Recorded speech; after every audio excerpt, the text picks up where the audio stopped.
आप कहते हैं दारू पीना पाप है, चिकन खाना पाप है क्योंकि उसमें जान है।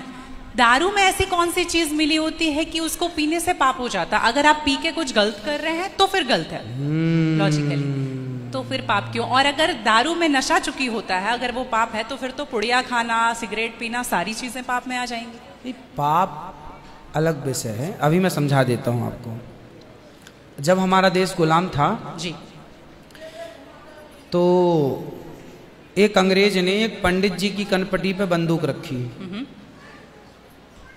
और अंग्रेज ने कहा, ये पंडित जी यहाँ आओ, तुम बड़े पुजारी हो? हाँ पुजारी हूँ। हिंदू हो? हाँ। आज मैं तुम्हें गोली मारूंगा। पंडित जी बोले, क्यों मारोगे? बोले, आज 4 चीजें तुम्हारे सामने हैं। अंग्रेज ने 4 चीजें पंडित जी के सामने रखी।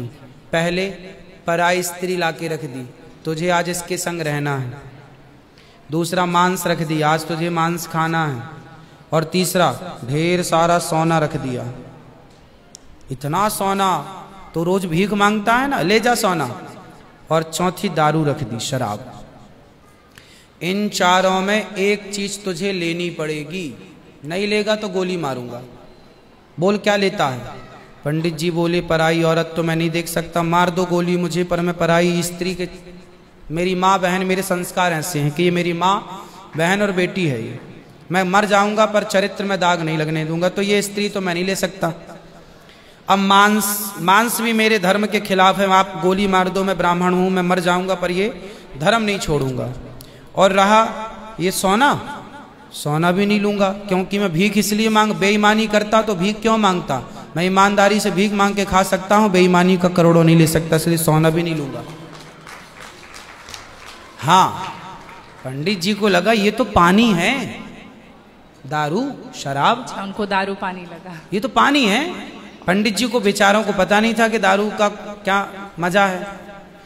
अब उनको लगा ये पानी है, पिएंगे निकल जाएगी। पानी समझ के पंडित जी ने बोला कि चलो गोली कनपटी में बंदूक रखा है, चलो पी लेते हैं, अभी निकल जाएगी शाम तक।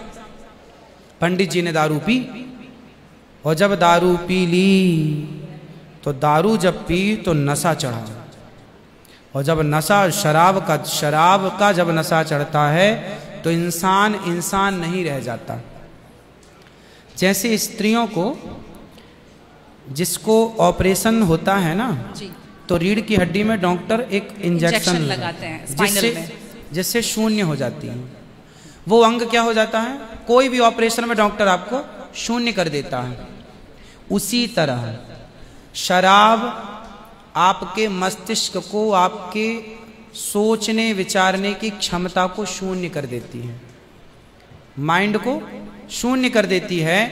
आप ये निर्णय नहीं ले पाते कि क्या सही है और क्या गलत है। अब पंडित जी जब नशे में झूमने लगे तो वो उस स्त्री को छेड़ने लग गए, ए यहाँ जा, नशे में। तो यही तो प्रश्न था मेरा गुरुजी कि वो नशे में ऐसा कर रहे हैं तो गलत है। अगर जो बोलते हैं हम जेंटलमैन पैक पीते हैं, हम 2 पैक पीते हैं या 3 अच्छा ये बताओ, नशे में करने लगे तो गए, वो नशा आया कहाँ से? शराब जहाँ से आया वही तो गलत है। नहीं तो गुरुजी, सारे फसाद की जड़ तो वही है। गुरुजी जब ज्यादा पी ले रहे हैं तो ऐसा हो रहा है, जो कम पी रहे हैं और ये कह रहे हैं कि कम पीने से ऐसा नहीं होता, आप ज्यादा। हमारे यहाँ 5 महापाप गिनाए हैं शास्त्रों ने जी, 5 महापाप, उनमें से एक शराब है। शराब है, हाँ। शराब को महापाप इसलिए कहा गया है, ये बुद्धि भ्रष्ट, शराब पीने वाली की बुद्धि सात्विक नहीं हो सकती। आप शराब पीजिए, आप शराब पीने वाला व्यक्ति आध्यात्मिक नहीं हो सकता। जो ईश्वर से कनेक्टिविटी है, जो हम आध्यात्म जगत की बात करते हैं। देखो आप शराब पीने के शराब लोग क्यों पीते हैं? शराब कौन पीता है? समाज में 2 किस्म के लोग होते हैं। एक वो होते हैं, जैसे मैं सात्विक हूं, आप सात्विक हैं, आप चाहते हैं कि मैं भजन करूं भगवान का, ज्यादा हाय हाय नहीं, शांत खुश भगवान के चिंतन में। एक तो इस प्रकार का आदमी है भगवत चिंतन में, वो ज्यादा खाता भी नहीं। एक आदमी कैसा है जो विषय भोगी है। शराब शरीर को गर्म करती है जी, शराब शरीर को गर्मी पहुंचाती है। और जो व्यक्ति भोगी होता है, जिसे भोगों को भोगना है, वो लोग शराब का उपयोग करते हैं अपने भोगों की क्षमता को बढ़ाने के लिए। अब जिसे भोग भोगना है वो तो अपनी क्षमता भोगों की बढ़ाए और शराब पिए, परंतु जिसे भगवत प्राप्ति करना हो, ईश्वर से नेह करना हो, मन लगाना हो, संत लोग एक टाइम भोजन करते हैं, 2 टाइम नहीं खाते। बोले शरीर को केवल जिंदा रखना है, ज्यादा खिलाएंगे तो शरीर फिर हानिकारक है, मन भटकेगा। इसलिए यदि आपके अंदर ईश्वर की प्राप्ति की साधना है तो आपका आहार विहार शुद्ध अपने आप हो जाएगा। और मन में यदि कामना है तो फिर लोग तो चरस भी पीते हैं, अफीम भी लेते हैं। ये सब चरस अफीम क्या करती हैं? शरीर को उत्तेजित करती हैं।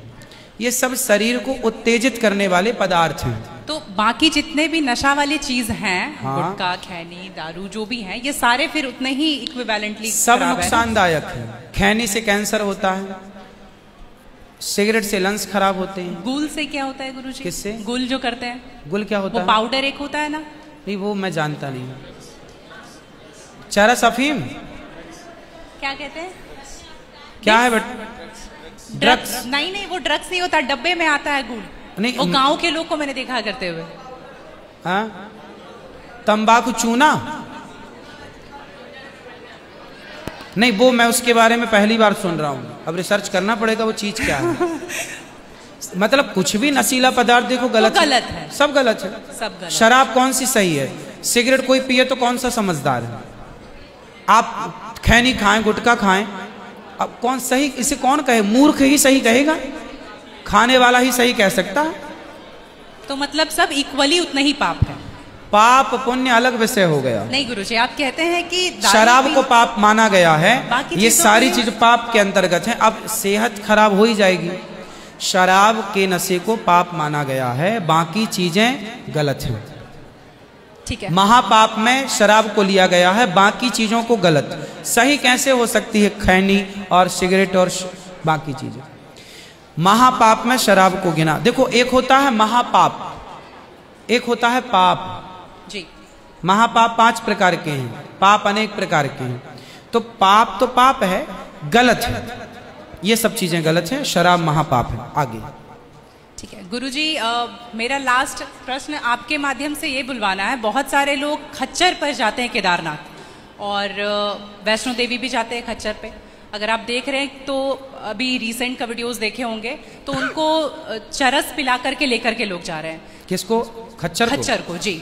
एक नाक बंद करके एक नाक से पिला रहे हो, और आपको यहाँ पे बहुत सारे लोग एडमायर करते हैं, इवन 11 मिलियन लोग एडमायर करते हैं।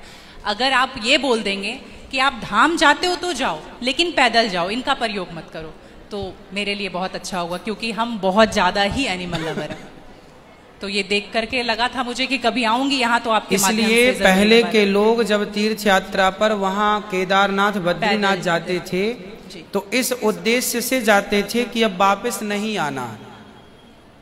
पहले के लोग जाते थे इस उद्देश्य से कि अब वापस नहीं आना, वहीं भगवत धाम में चले जाएंगे। आजकल इसलिए आज के जमाने में तीर्थ इत्यादि जवानी में ही कर लो। माँ बाप को समय है, पांव हाथ चल रहे हैं तो करा दो, भजन करो मस्त जवानी में, बुढ़ापा किसने देखा।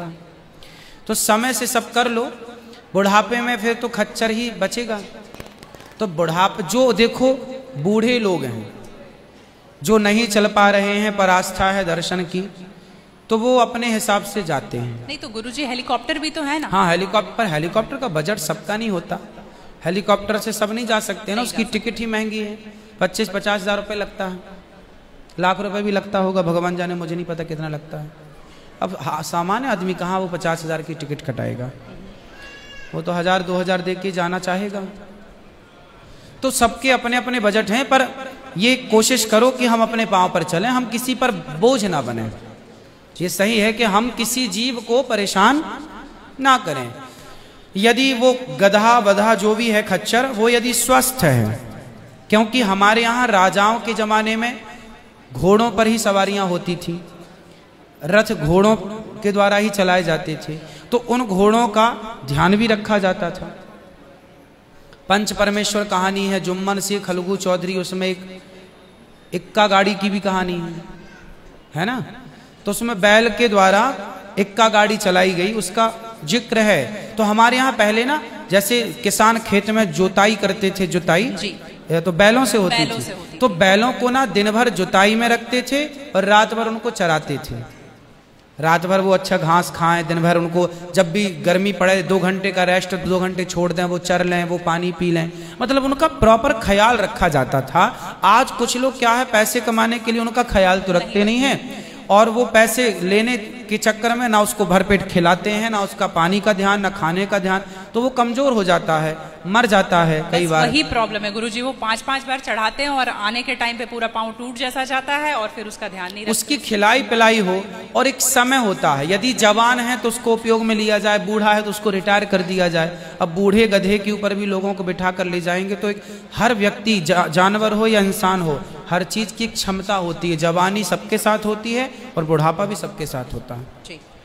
तो उन लोगों को भी इस बात का ख्याल रखना चाहिए। आप लोग भी अपने पांव पर चलने की कोशिश करें और कुल मिला के जीव पर कोई भी भार ना बने, जीव मात्र को हम परेशान ना करें। जी धन्यवाद गुरुजी, थैंक यू।